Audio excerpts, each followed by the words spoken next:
podcast Direto ao Ponto especial de verão. Oferecimento CEA Grupo Equatorial. Pelo futuro, todo dia. E Corsã. A Corsã cuida da água, você curte com consciência e juntos vamos viver um verão 360 graus. Há algumas semanas, quem passava pela Lagoa do Peixe, situada entre os municípios de Tavares, Mostardas e São José do Norte, no litoral gaúcho, se deparava com uma cena desesperadora. Milhares de peixes mortos sobre resquícios do que seria a lagoa, que estava praticamente seca em diferentes pontos. Segundo a direção do Parque Nacional da Lagoa do Peixe, administrada pelo Instituto Chico Mendes de Conservação da Biodiversidade, cerca de 1,5 toneladas de animais morreram no episódio. Entre os principais fatores responsáveis pela seca da lagoa estão o forte calor e a intensa estiagem que atingem o Rio Grande do Sul. No podcast Direto ao Ponto de hoje, vamos conversar com especialistas sobre os fatores que levaram a Lagoa do Peixe a vivenciar essa cena de terror. Quem vai nos acompanhar no bate-papo de hoje é o biólogo e doutor em ecologia Jackson Miller. Sua tese de doutorado foi sobre a Lagoa do Peixe, além de Guilherme Tavares, biólogo e doutor em oceanografia biológica. Ele atua no programa de pós-graduação em Ecologia e Biologia Animal e no Centro de Estudos Costeiros, Liminológicos e Marinhos da Universidade Federal do Rio Grande do Sul.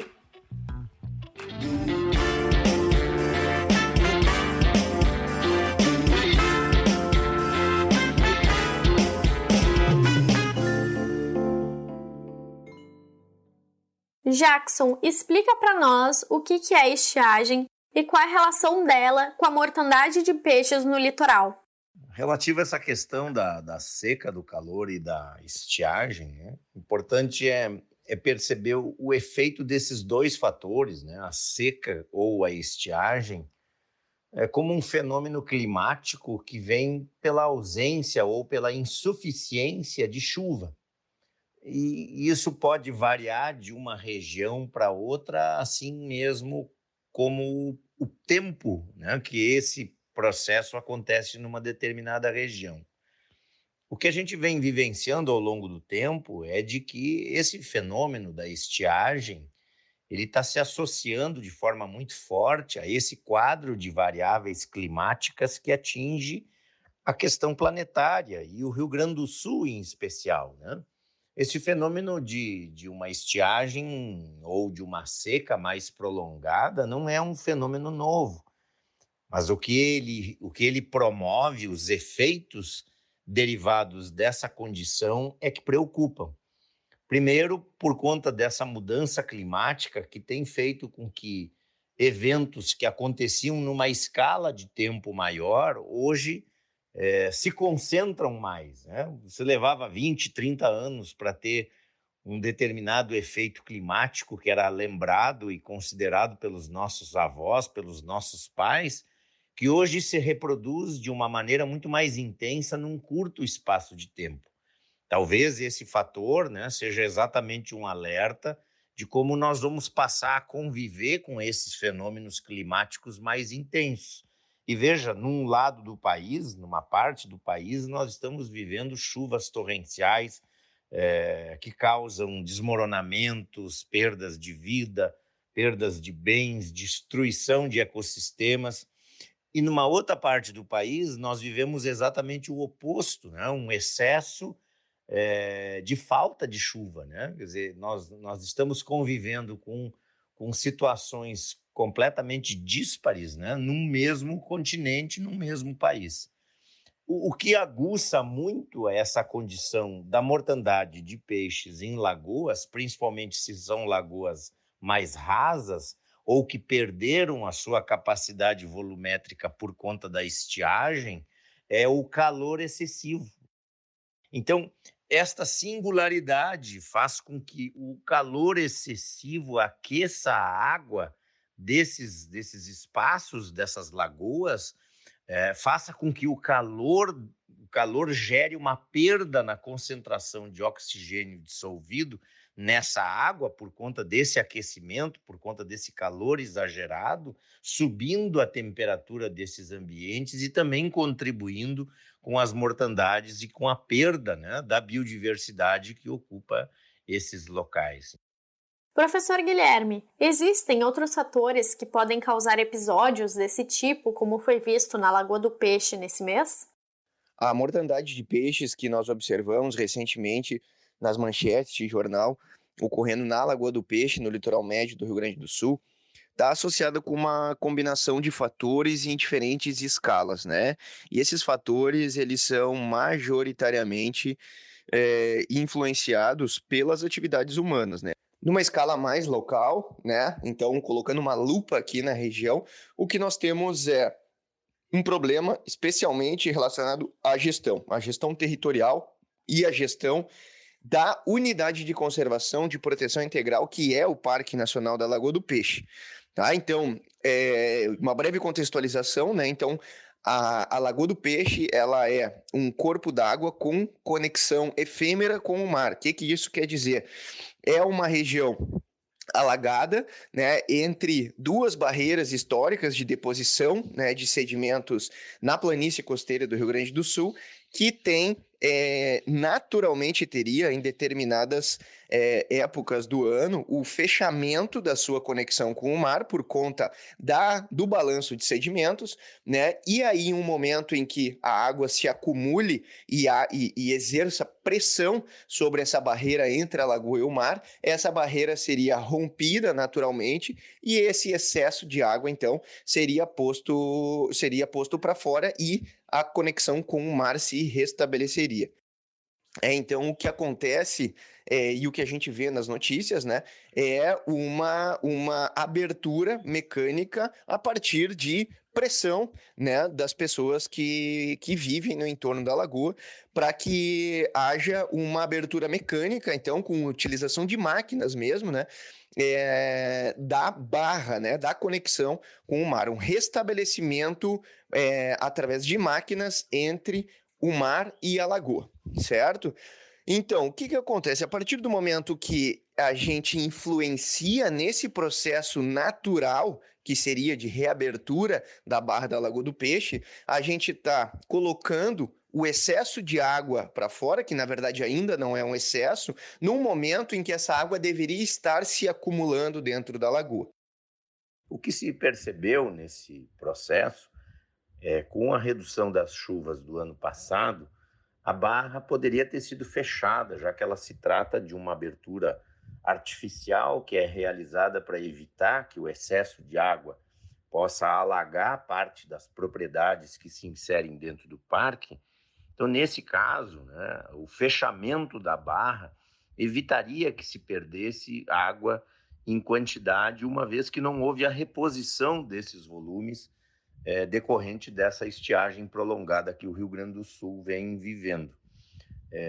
Essas mortandades, de uma maneira geral, em outras lagoas, se associam com esses fenômenos de aquecimento da água, um baixo volume, né, dessas lagoas, o que impacta diretamente o comportamento dos peixes dentro desses espaços.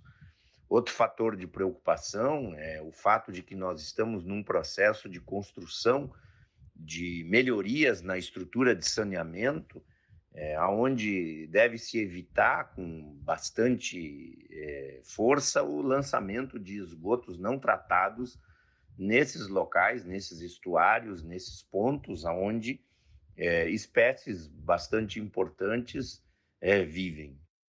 Apesar do nome, a Lagoa dos Peixes é, na realidade, uma laguna. Esse corpo d'água tem uma ligação com o Oceano Atlântico que não acontece facilmente de forma natural. A abertura mecânica do canal serve, entre outras coisas, para irrigar as propriedades de quem vive na área e que dependem da água para realizar suas atividades econômicas, como a pesca, por exemplo. Justamente por conta dessa ligação com o Oceano Atlântico, que mais um fator se soma à conta do que levou a Lagoa dos Peixes a sofrer com essa estiagem histórica. Guilherme, você poderia comentar conosco sobre essa questão? Então, o que nós estamos vivenciando nesse momento aqui, especialmente, né, na região do Oceano Pacífico, que tem consequências aqui, para a gente ver como a gente está num planeta totalmente interligado, né, é um fenômeno da Laninha, né, e obviamente esse fenômeno da Laninha, ele está intensificado, já que nós estamos passando pela segunda Laninha consecutiva, né? O Ninho e Laninha são fenômenos naturais, né, que ocorrem no Pacífico, especialmente com aquecimento das águas do Pacífico e posterior resfriamento das águas do Pacífico, né? Então é o Ninho e Laninha respectivamente, que tem consequências globais, né, e consequências muito fortes sobre a América do Sul. Embora a gente não tenha ainda uma relação de causa e efeito, né, bem firme entre eventos de Laninha com estiagem no Rio Grande do Sul, estima-se, né, uma maior probabilidade de ocorrência de estiagem aqui no nosso estado. Jackson, os ventos também podem ser somados a essa conta? Essa região ela é fortemente influenciada pelo regime de ventos que gera o movimento, né, das areias e que modificam esse cenário de dunas, de lagoas.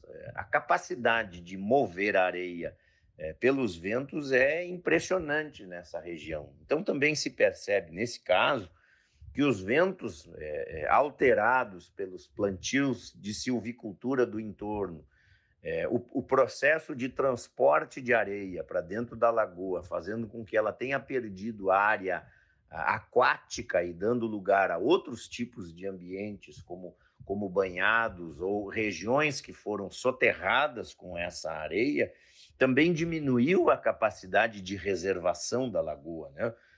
Esses fatores todos, e daí a complexidade disso que a gente está percebendo, né, é a necessidade do monitoramento e do acompanhamento sistemático desses lugares, né?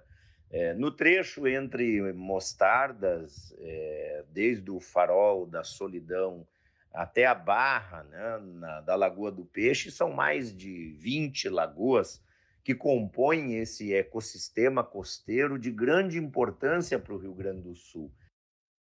O local, com quase 37 mil hectares, é uma área importante para a biodiversidade e economia do estado. O parque abriga animais em extinção e serve de descanso para aves migratórias. Atualmente, mais de 200 famílias estão autorizadas a realizar atividades pesqueiras na lagoa. Os prejuízos causados pela estiagem chegaram a quase 5 milhões somente para o camarão, segundo reportagem do Correio do Povo, do dia 4 de fevereiro. Jackson e Guilherme, qual é a importância dessa lagoa para o estado? O Parque Nacional da Lagoa do Peixe foi criado na metade da década de 80 com o objetivo de proteção de uma amostra de ecossistemas da planície costeira do Rio Grande do Sul, né? Então, ali dentro nós temos lagoa, temos banhados, temos campos alagáveis, temos campos de dunas, temos praias arenosas, estuário, né? Típicos, e também, né, matas de restinga, né? Típicos ecossistemas da planície costeira do Rio Grande do Sul, né? E além disso, lá no decreto, né, de criação do Parque Nacional também deixa bem explícito, né, que a área também foi criado, o parque foi criado para a proteção de aves migratórias, né? Então, o parque hoje conta com quase 300 espécies de aves registradas, e sendo uma importante área de reprodução, né, para muitas espécies de aves, e para outras migratórias, a exemplo das aves limícolas migratórias oriundas do hemisfério norte, é um importante ponto de parada e uma área de invernagem, né, para esses animais. Então, imaginem animais com 50, 60 gramas que saem do Alasca, do Canadá, do extremo norte, né, da América do Norte, da região subártica, e migram, né, atravessando todo o continente americano, muitas delas tendo o Parque Nacional da Lagoa do Peixe como um destino final, né, como uma área de invernagem, antes de retornar para suas áreas de reprodução. Então passa um tempo aqui se recuperando, né? Utilizando a área como um importante ponto de alimentação antes de esperando, aguardando que as condições meteorológicas, né, da sua área de reprodução fiquem adequadas para fazer o retorno. Outras delas ainda utilizam o Parque Nacional da Lagoa do Peixe como ponto de parada, né, para reabastecimento, né, nesse caso de comida, antes de seguir descendo, né? Então a gente tem a exemplo do maçarico de peito vermelho, por exemplo, e o maçarico branco que descem desde o norte da América do Norte, a região subártica, até a Terra do Fogo, né, o extremo sul da América do Sul. E utilizam, então, o Parque Nacional da Lagoa do Peixe como um posto de combustíveis, né? Param para fazer um reabastecimento e aí continuam a viagem. Isso porque essas aves não têm uma autonomia, né, para viajar em um único voo da sua área reprodutiva até a sua área de invernagem. Então, por isso, necessitam que hajam pontos de parada com as condições adequadas para fazer, então, esse reabastecimento, né, através da alimentação, para conseguir atingir, então, essas áreas de invernagem que estão mais ao sul.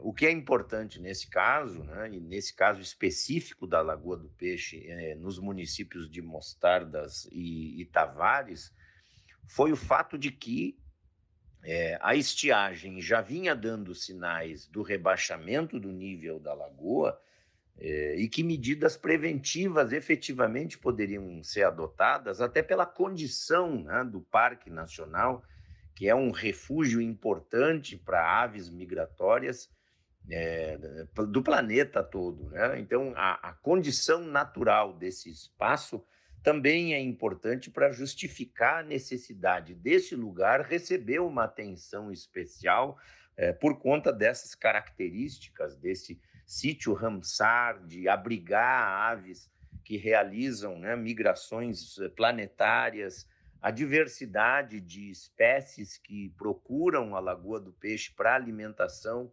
e encontrar essa lagoa no estado que ela estava no mês de janeiro foi bastante deprimente e entristecedor. Não só a Lagoa do Peixe em si, mas esse conjunto de ecossistemas lagunares que nós temos na costa do estado tornam esse ambiente extremamente importante e rico em biodiversidade. E é esse patrimônio que nós precisamos efetivamente trabalhar para proteger, né, com ações dos municípios, com ações das universidades, dos institutos envolvidos na sua conservação, na sua proteção. Dada a complexidade da situação que atinge o litoral gaúcho, existem coisas que podem ser feitas para que no próximo verão, por exemplo, as lagoas da região fiquem cheias, bonitas e repletas de peixes? Então, é fundamental que a gente tenha presente, né, de que quando um prejuízo desses atinge a Lagoa do Peixe em específico, ou qualquer outra lagoa da região costeira do nosso estado, o prejuízo é da sociedade. A perda da biodiversidade é um prejuízo da sociedade. E quando peixes em quantidade sucumbem diante da nossa ação humana, é preciso efetivamente agir em sentido contrário, desenvolvendo políticas que tenham continuidade no tempo, independente da bandeira partidária que ocupa esse espaço. As ações, né, do poder público e da sociedade precisam ser somatórias, né, e continuadas, justamente para melhorar as condições ambientais que sustentam toda essa biodiversidade. Então, medidas em saneamento, o controle adequado dos resíduos, né? O papel do cidadão em buscar informações na prefeitura, se ele pode ou não construir naquele lugar.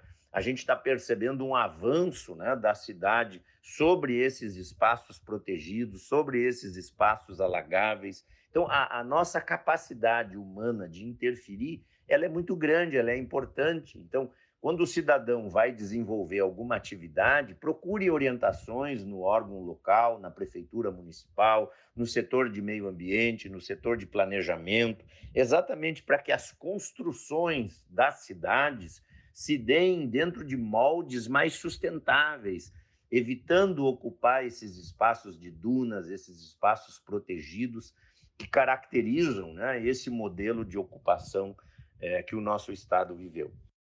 A melhora desse cenário demanda mudança de hábitos, né? A mudança no nosso dia a dia. O que eu tenho a ver com as mudanças climáticas? Bom, são atitudes, são ações no nosso dia a dia, né, que acabam numa escala mais ampla, né, à medida que todas as pessoas ou grande parte da população global tem estilos de vida, né, ritmos de vida e hábitos de vida que não são sustentáveis em longo prazo no planeta, né? Então isso é algo bastante comum e isso certamente é algo que está contribuindo, né? Isso não sou eu quem estou dizendo, isso quem diz são as evidências científicas contribuindo para a aceleração das mudanças climáticas no planeta. Essa foi mais uma edição do podcast Direto ao Ponto Especial de Verão. Produção e roteiro de Júlia Osório e Giovana Batista. Locução de Júlia Osório e edição de Aleph Alencar. Até a próxima!